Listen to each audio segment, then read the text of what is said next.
Hello students, this is an overview for chapter 2, that is fundamental concepts and terminology, and this will help you for the whole chapter which we have already completed in the last month. So just this is an overview which will help you for your test and for revision work. Before that you just have to watch all the videos if you have not watched yet. So go with that, go with my YouTube channel, go with that and subscribe it. Watch all the videos. If you find any difficulty, ask me, message me or call me personally so that I can clear all your doubts, because we are going to have tomorrow test for this chapter. So let's start with this an overview.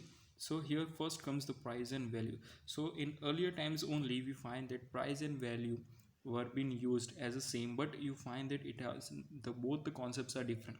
When it comes to the in economics term, you find that both are having different concept and different meaning. So let's start with the value. So value can be understand with the two viewpoints. First, with the viewpoint of use, that is use value, and second is a viewpoint of exchange, that is called as exchange value.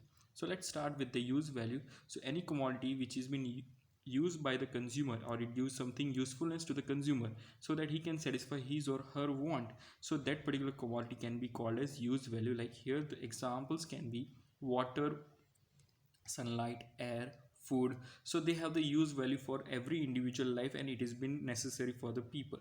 So if they, because they live on this particular food, water, sunlight and air, so if these four things are not there, the person cannot live on this earth. So that particular has a use value. So when it comes to the exchange value talks about for exchanging goods. So when a commodity is being exchanged for another commodity, so we can say one unit of good is been, or one unit of commodity is been measured in terms of another commodity.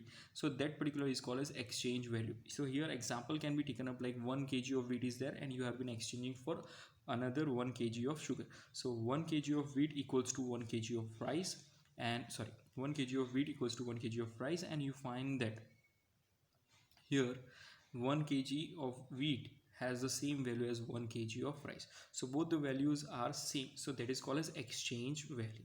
So these are the two viewpoints of value, that is use value and exchange value. So what is the relation between them? So here relation between them talks about that the any commodity which is having a high use value does not necessary that they should have high exchange value, because you find that food, not food, we can say sunlight and air, so these are being given us to the by the nature, because that supply is in abundant and we cannot charge it for them. So for every person it is necessary to take sunlight, air, water. So all these things which has been abundant, you find that when there is more supply, there does not have more exchange value. But when there is an exchange value, the exchange value can be determined only when there is a scarcity for that particular goods. So when there is a scarcity for their goods or resources, you find that it gives them more value. So those goods which are having high exchange value or having certain exchange value, you find that they are having certain use. And when there is having certain use, you find that they can charge by putting it at a higher rate. Or many of the, we can say, many of the people who control this particular or who produce these particular goods, like for example diamond, precious stones, like you can say they are having their own mines like gold, silver, platinum. So they try to control the price of that particular goods, or they try to charge at a higher rate so that they can attain more profit. So all these goods which are very limited but having certain use or some small use also, they have the high exchange because they are scarce, because they are limited, or the resources are very limited. Not every person cannot have that particular thing until unless they can pay for that particular goods. So here's the relation talks about that those goods which are having high use value is not necessarily they have high exchange value, but those goods which are having high exchange value means they have certain some use value with it. That's why there is demand is more, they are having a high exchange value, the price of that particular goods will be more. Now let's go with the next topic here, like ultimately what does the value mean? So value means the worth of one unit of a commodity in terms of another commodity is in exchange, or which is been exchanged, that is called as what, value. Now then comes the price. So what is a price? When does the word price comes, you find that any commodity which is been exchanged only for money, means it is not exchanged for another commodity but it is exchanged for money, that time we can say it is called as price. So here the definitions is price means the exchange of commodity measure in terms of unit of currency, or we can say different money. So that is called as what? Price. So any goods, any commodities which you are purchasing and you are paying certain money from money, then so that particular thing is called as price. But when you are exchanging goods for different goods, it is like barter system. So that is called as what? Value. It is called as exchange value. That's why the word value is being used and the price is different. When a price word is used, we can say it is relating with money. We have to pay certain money. Next topic is about goods and services. Now what is goods? Those having physical existing, all the goods, like for example you are purchasing pencil, rubber, ball pen, everything. So all the stationery things which you are purchasing from the stores. So what you find that they, you can touch, feel, you can use it up. So that particular thing is called as good. When it comes to the service, so service means when you're going to the school and teacher try to deliver a lecture or give you the knowledge, so that cannot be seen, it is an intangible thing, or we can say it does not have any physical existence, but you can gain your knowledge, you can improve your understanding. So that particular thing comes and it is called as what? Intangible work, that is comes under services. So here service means those which are not which are intangible or do not have any physical existence is called services. Now it helps to satisfy the needs for human being, or we can say it improves the human ability or skills. Then comes the types of goods. So there are five types of goods: physical goods, that is tangible goods; intangible goods, non-economic good, economic good, durable good, perishable goods, private good, public good, consumer goods, and producer goods. So all this we have already completed in our chapter. So let's just quickly revise it up. Physical goods or tangible, the word tangible means it is visible or it is having physical existence. So all those goods which are having physical existence, we can say that is our books, bat, television, mobile phone, cars, etc. That can be also measured. We can say that type of goods are called physical goods or tangible goods. Opposite of it, that is intangible. Intangible, again I told you, that is coming in the service. So here those goods which are not having any physical existence but can be measured, so that particular thing comes under services. So here we can say education, medical consultancy is there when you're visiting a doctor. So doctor gives you advice, write you the prescriptions of medicines. So that is called as what? Intangible service work. So you are like, you're listening to the music, so music gives you a good feeling. So that particular thing is called as what? Intangible, cannot visible, it is not visible to you.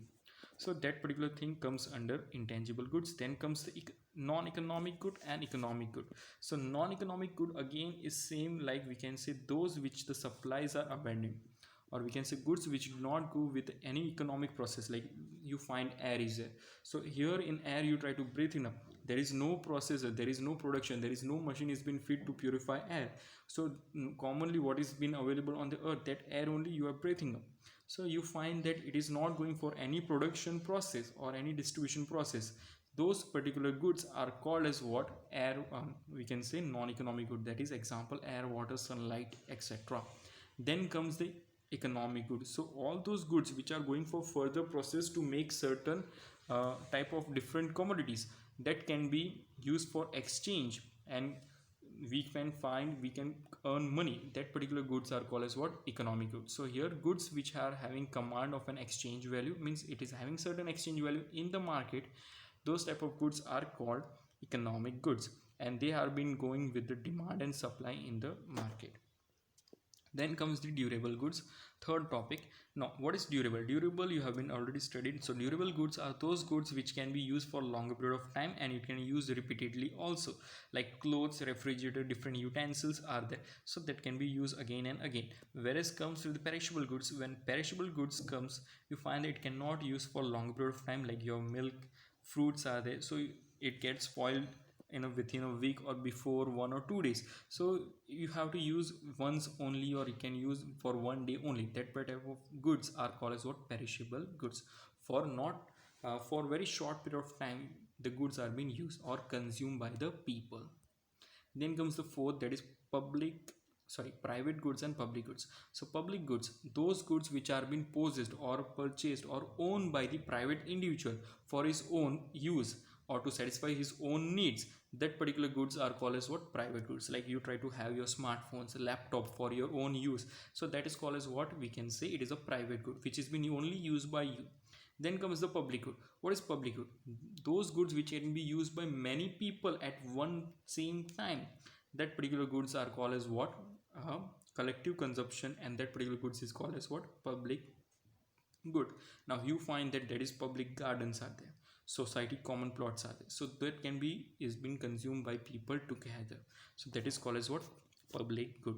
Then comes consumer goods and producer goods. Now consumer, we individuals are called as consumer because we try to purchase goods from the market and consume it so that we can satisfy our needs, wants. Yes, so that is called as what? Consumer goods. So those goods which we purchase from outside, or we can say we make it up for our own satisfaction, that is called as consumer goods. So cook food, that is your mother try to cook food at home, and you find that that helps you for consumption, that is you intake it the food and gives you satisfaction, your stomach will be full, so that is called as what? Consumer goods. Or you try to purchase some goods from the outside, from the shops, that particular goods are called as what? Consumer goods. When it comes to the producer goods, you find that it is an intermediate good, means it is been gone with the process of production, but it is at the intermediate state where you find that, suppose cotton is there, so from cotton seeds cottons are being made, from cloth is been made, then again this cloth is been gone to the textile, sorry, again it has been gone to the different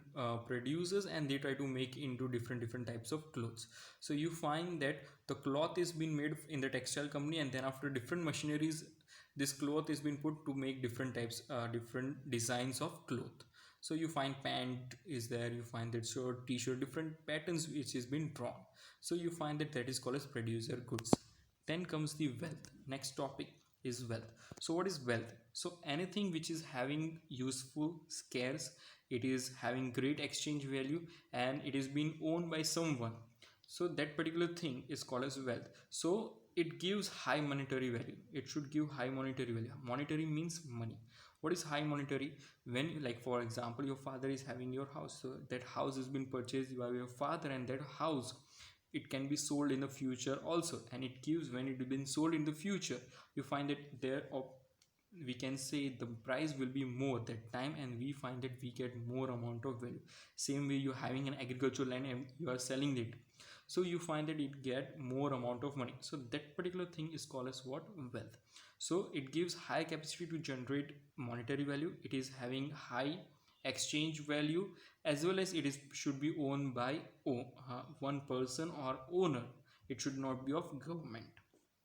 Then comes the characteristics. So it has the characteristics of usefulness, so it can be used for certain, like you find that I told you about house. So house is used for living purposes, so we try to satisfy taking a house so that we can live under one roof and we can uh, take our lifetime.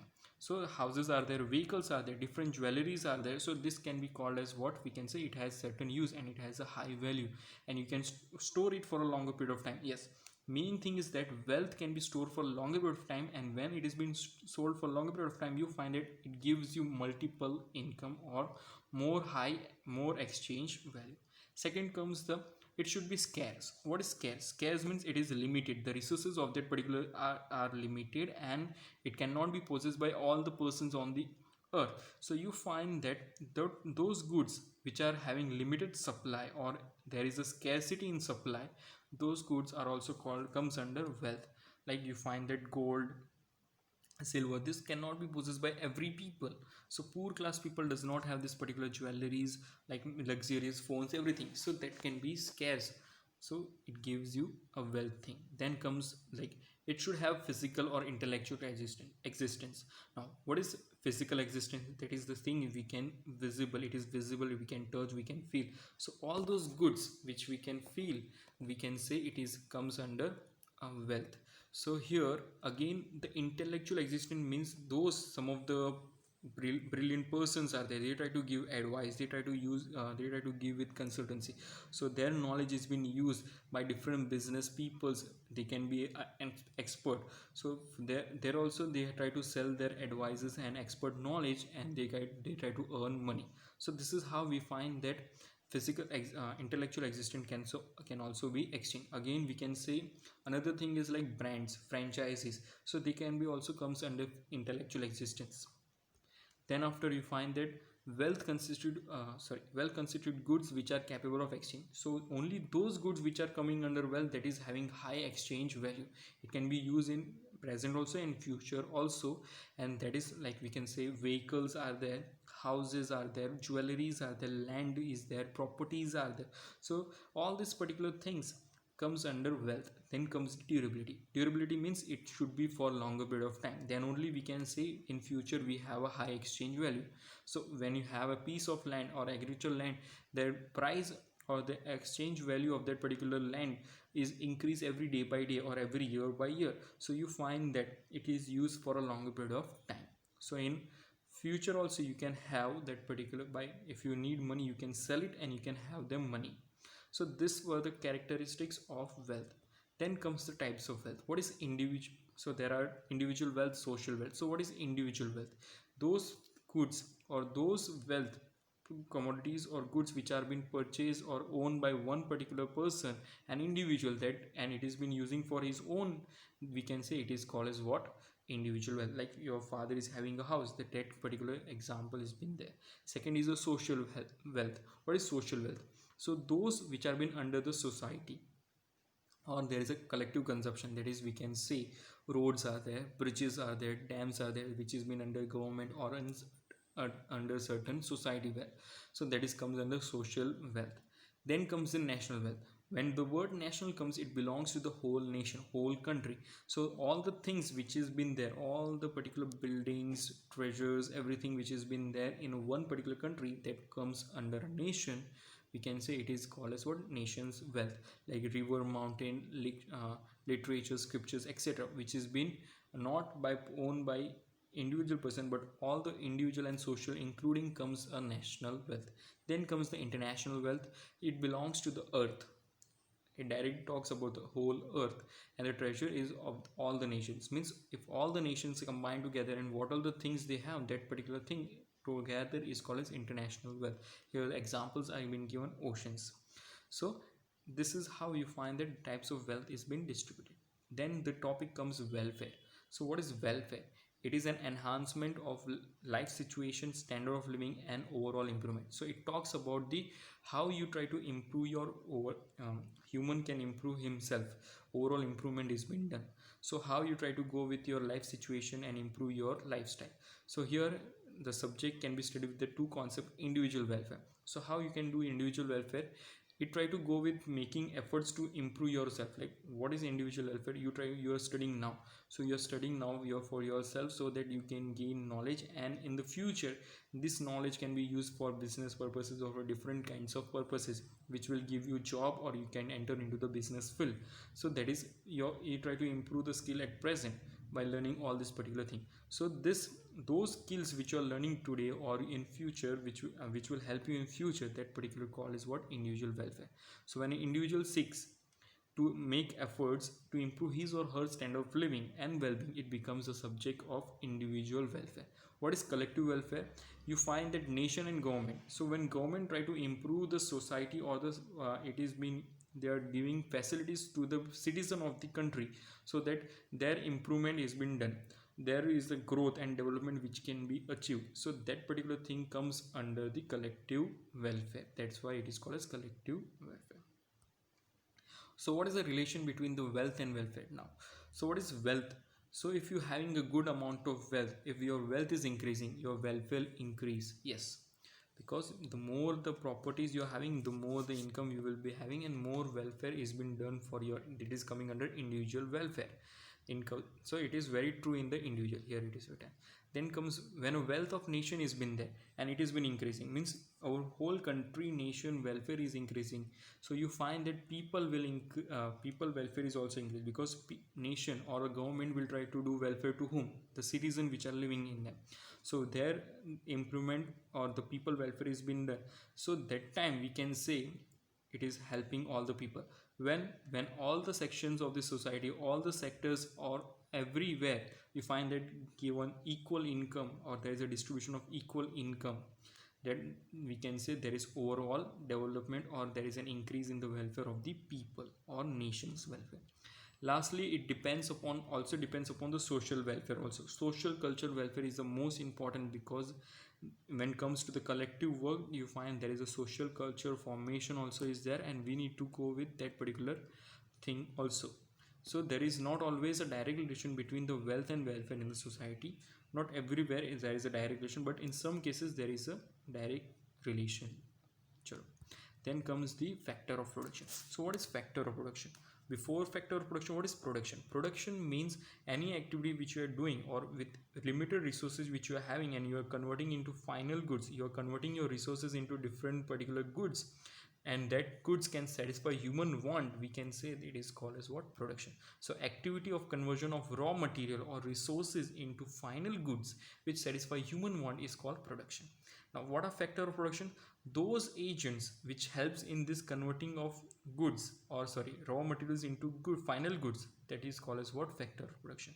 So there are four factor of production. First is land, labor, capital, and premium. So let's start quickly go with land. So what is land? According to the Marshall, he says it is a natural asset which is help for production. All the economic activities can be done on the land. That is, land constitutes of not only the thing which is there on the downward, but it is also constitutes of climate, water, fertility, soil, everything which has been there present. So everything is coming under land. Now it is a nature gift, or we can say it is a nature gift. It is not man-made. It has a limited, or the supply is very fixed and limited. It cannot get expanded. It is immovable. Land cannot move from one place to another place, and you find that everywhere the fertility is different. So from the geographical area, the fertility differs with the presence of the minerals and climatic conditions. Lastly, when you have your land, you try to go with giving on rent. So what income you earn? You income earn like you are giving your land to someone for the use. He gives you the rent, the amount which you gives, that is called as what? Rent. So income earned from land, that is rent. Second type is the labor. So labor is a physical or intellectual work. So all the people who are doing work with the mentally or with their physical strength, that is by done by humans, we can say it is called as what? Labor. So they are the labors. So labor is not working of his own. Again, there is again a human which has been controlling. There is a supervisor who is supervising them. Under them guidance, you find that this particular work is being done. So they cannot be separated from the labors. So labor and laborers are the same. We cannot separate the work from the human. So because human only does the work of that particular job which he's been doing, then after it cannot be stored, because everyday efforts are being required, intellectual or physical everyday efforts are being required by the labor, and it has been perishable. That's why it is called it cannot be stored. Then after mobility is been there, yes, it depends on the labor, he need to move from one place to another or not. Then comes the everyday, there is an everyday efficiency has been required for the labor, and it differs from labor to labor or individual to individual, because every persons are not same. Then the supply of labor depends upon the population of a particular country. So that supply depends upon the like India is it is coming under second largest populated country, so you find that labors are more in here in India. Then the remuneration, what does the labor earn? The money which they earn by doing this particular intellectual or physical work, that is wages, or we can say salaries, but we have to remember wages for it. Then comes the third, that is the capital. What is capital? It is a man-made money which has been done. So all the man-made goods or the things which has been made for helping for the production process, that is called as what? Capital. Means suppose I'm having 1 lakh rupees money, and I have been investing in the business or in certain production of process. So that particular production machine which I'm investing, that becomes my capital for the business. Then comes the characteristics. What are the characteristics? Here it is a man-made factor which of production. Second, it is the most mobile. Why it is most mobile? Because money can be moved, it can move from one person to another person anytime, anywhere, any place. Then after, the demand is more for this capital in present times, because there are lot many type of machines which are coming up, and because of machine use, it became capital intensive method currently. Then after, you find that the remuneration, what thing you can give to the capital, that is interest. interest that is being charged, like how much money you are investing from the business, you will get interest on your investment. So that's why you find that this is the third one, which is man-made. The fourth one comes, that is entrepreneur. Entrepreneur means the person or one intellectual or expert person. He keeps all these three factors or all the four factors together and make it work. So land, labor and capital, with his knowledge expertization, he try to work with it and help for the production process and make it possible to produce goods. That is called as what? Entrepreneur. So entrepreneur is a person who sets up the enterprise, or we can say business. Enterprise means business. So this factor is a decision maker. So he is a decision maker, what to do and what all activities should be followed one after another. He decides the steps and policies, everything in the business. He takes the risk. He is the risk taking factor. He knows what risk should be taken, and on the basis of risk he identifies what all activities should be done. Then comes the, he has a quality of coordination, because he need to coordinate and make cooperation of all the three things, that is land, labor and capital. And lastly, what he earns at the end of the year, he earns the profit at the end of every year. So what all things which has been produced and sold in the market, after that what all things has been, expenses are been done, and lastly the profit is been earned by the entrepreneur. So these are the four factor of production which we have completed. Then comes the changes. What are changes? So in economics you find that there are different changes which are coming up. There are dynamic changes. So economic activity go with some phases of dynamic changes. What is dynamic? Means if the change is coming in one place, that particular change is affecting to the other sectors, other places also. So overall change is been coming up, that is why it is called as dynamic. So first is irregular changes. So some of the incidental or accidental changes which happens in our economy, or we can say country, that is we can say it is called as what? Irregular changes, like flood, famines, which all things, storms. This all comes under irregular changes. It is not regular or seasonal changes. Then comes the seasonal changes. What is happening with seasonal changes? Like you find that all those activities which are going with the seasons, like this is a rainy season which is going on, so demand for raincoats will be more at present times, so that type of changes comes up. The same way, when the winter comes, demand for woolen clothes or jackets will be more. So all this particular changes, so it goes with the seasonal activity. So production is being done according to the seasons. And employment means jobs are being taken up, many peoples are being taken up, hired more when they require more for production of raincoat, or we can say more for the production of, in winter time you find more production of woolen clothes are being done. So that particular thing, for that particular thing, seasonal changes comes. The third type of change, that is long run regular changes. Long run means for a longer period of time, more than 10 5 10 15 years, you find that some regular changes are being done. That is we can say the trends, the sale trends. Like here we can say a particular company is been there which has been 25 years of old, so they try to regularly see from the beginning till at present in this 25th year how the sale has increased and how it has been going on for their product. So when the sale of product is been going up, they try to measure. So sale is a regular thing, every year, every month, every time you find that the sale of the product is been done, so that particular thing is been measured, and it has been measured for a longer period of time, for past many years, more than 5 years, it comes in the long run. Then comes cyclic changes.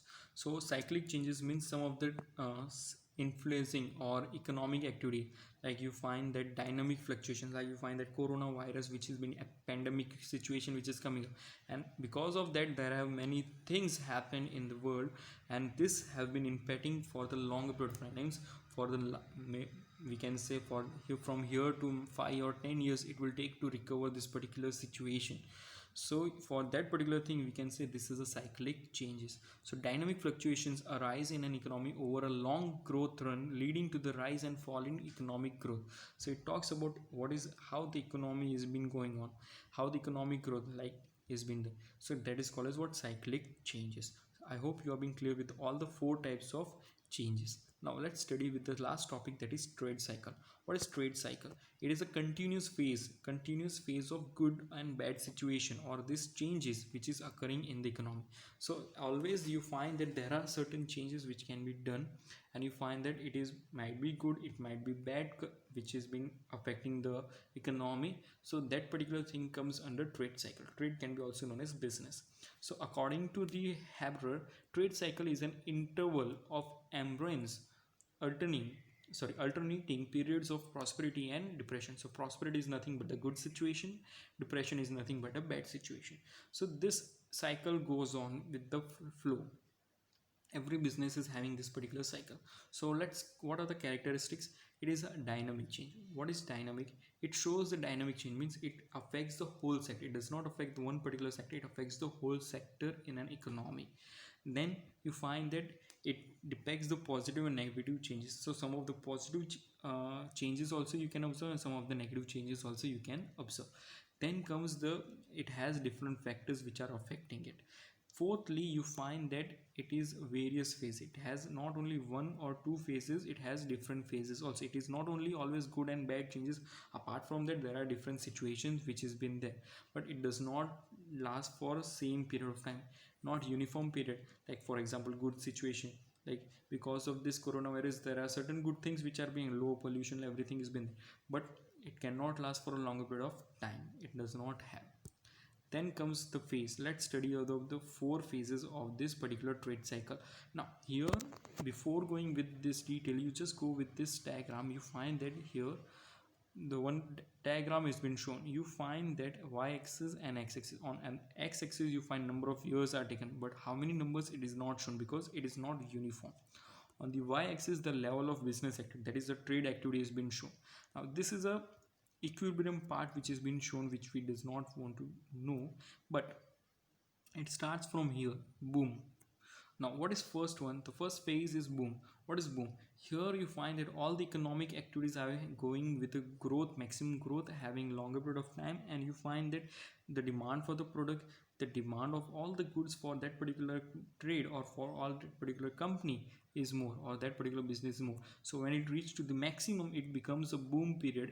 When it is at a maximum level for production and high profit and income which has been earned at that situation, that is called as what? Boom period. So it is also known as peak.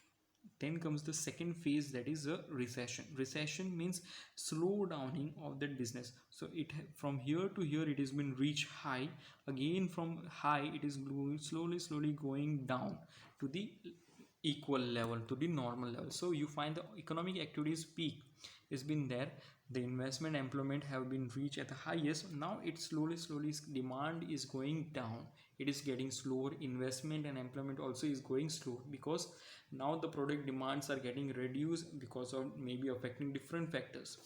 Like it may be like different commodity came up, or it may be different situations like this pandemic situations came up. So this affects the, we can say, we can say trade or the business cycle. Then comes the third phase, when here when it is going below the equilibrium point or below the profit earning point, then comes the depression. Means here that you find there is a very reduction of falling in prices as well as demand for the goods as compared to the boom period or normal. So normal profit is also not achieved here. Everything is falling, the price is falling, the demand is falling, the production is falling. They need to reduce the investment. They need no one is want to invest it. The, we can say, the demand is getting reduced, so that you find that there is a more people are getting unemployed in this situation. So when it is happening, that particular comes depression time. Now lastly, you find that after this depression period, you find that when economies or different government is giving different policies so that they can help these particular companies, they, when government try to go with boosting up by doing some investment so that the economy can become stable, you find that slowly this comes started recovering. And when it's recovering, you find that there are different technological changes also are being made in a long run. as well as you find that again they will lead, there is an increase in the demand and employment. So this goes on, again it reach to the equilibrium, and then after, if there is more demand, it again reach to the boom. So this is a continuous phase, it does not end, it is a continuous phase. So it starts from the boom, then comes to the recession, then comes to the depression, and then comes to the it start recovering, so recovery stage. So these are the four phases of trade cycle which has been there, which you need to understand. I hope you have been very clear with it. If this question comes in your examination or test, you need to go with it, but for online test, no need of drawing this particular diagram. I hope you have been clear. You need to explain but all the 4 points. If you find any other if you find any doubt, you can still message or call me so that I can help you out. Thank you.